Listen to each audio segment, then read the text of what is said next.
Viewers, आपको YouTube channel doctor Ali Usman में खुशामदीद कहते हैं।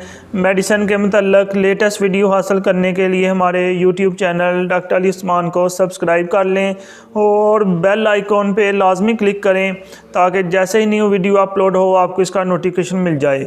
व्यूअर्स, आज हम दिल की सोजश के हवाले से डिस्कस करेंगे कि दिल की सोजश आमतौर पे पेशेंट्स को हो जाती है। ये सोजश बैरूनी गिलाफ की भी हो सकती है या फिर अंदरूनी गिलाफ की भी हो सकती है। तो इस स्वेलिंग को कैसे ख़त्म किया जा सकता है, तो इसके लिए मुख्तलिफ जो डॉक्टर्स हैं उनका मैं एक्सपीरियंस शेयर करता हूँ।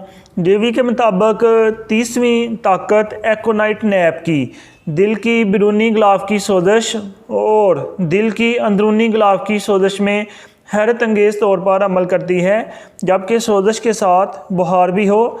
शदीद ज़हनी परेशानी एकोनाइट का ख़ास इम्तियाज़ है, यानी जहाँ पे पेशेंट के अंदर बहुत ज़्यादा ज़हनी परेशानी पाई जाती हो वहाँ पे उसकी जो दवा है वो एकोनाइट नैप प्लस होगी, क्योंकि ये इसको ठीक करती है। एकोनाइट का शिफा का अमल कम दर्जे की ताकतों में आमतौर पर पाया गया है। मशक करनी पड़ती है, बीमारी का मुआयना करने से फ़र्क वाज़ह हो जाता है। सोजशी हालतों में बुलंद ताकत बुखारों के साथ और तेज़ असर करती है और मुसलसल बुखारों में निढाल हालतों में एकोनाइट दिमागी और असाबी निज़ाम की तकालीफ को भी दुरुस्त करती है।